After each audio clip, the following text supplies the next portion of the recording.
Also, chat, I want to do a bigger deep dive, but I don't have a lot of time today. But I think we should do one. I don't know. I think we should do one like, God, next stream probably. I'm going to try to do a bigger deep dive on July 5th, I think, on Stop Destroying Games or Stop Killing Games, because I think it's going to pass. I just watched the Charlie videos on it. I just heard about this. I did too. And I'm almost positive I experienced this the same way a lot of you guys did, which was didn't really know what this was.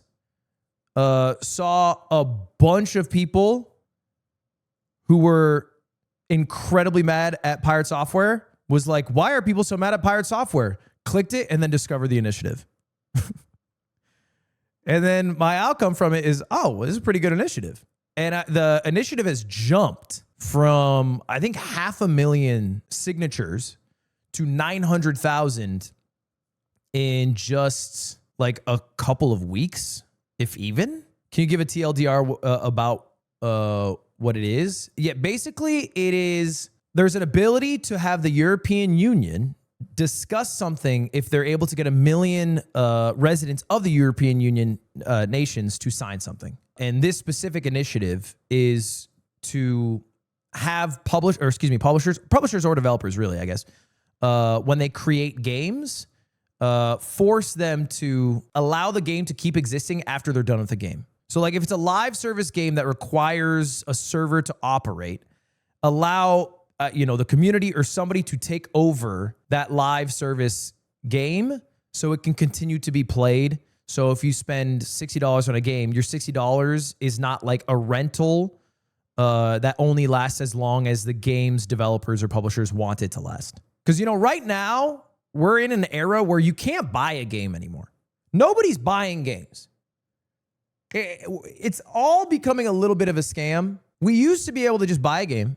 You have the game, you play the game. If you want to play it on a friend's console, you can bring it over to your friend's house, you can play the game. And now, if you even attempt to buy physical games sometimes, you can't play it offline. I love games. You're basically buying like a little, access code that downloads the game onto your console, and then sometimes like hard locks itself to your console and you can't play it on somebody else's console. And if you download it software only, that happens all the time. And then if they stop supporting the game, this online service game, sometimes like you can't even operate the game that you bought. So it's like, before you would buy a physical product, now it's like you're buying access to a club, and when they close the club down, goodbye. Anyway, if you're a member of the European Union, you can sign this. I think they need 1 million signatures.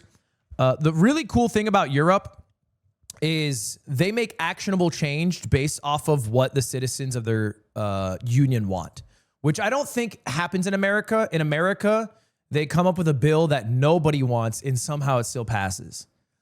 And whatever people do want, even if it has like a 70% like agreement that it's a good thing, they still don't do. So the EU is cool for that, and it's made tangible changes for people outside of the European Union. Like, for example, I have an iPhone. This is my phone. This is my case, by the way. I made this case. But I have an iPhone, and it has a USB-C charger. And that's thanks to the European Union, because the European Union ruled that Apple's practice of forcing lightning cables onto their products was like unethical, because it made everybody buy their specific chargers as opposed to a universal USB-C charger. And now we get USB-C chargers. Thank you to the EU. They also banned Red 40, but unfortunately, American companies did not. They did not decide to ban Red 40 from their products. They just make 2 products, one for Europeans, one for Americans. So we still get yummy Red 40. So, but maybe the Stop Destroying Games initiative will trickle down to America. Maybe publishers, presumably if the publisher had to make a game, have some sort of like life after they're done supporting it, that would help American users too, presumably.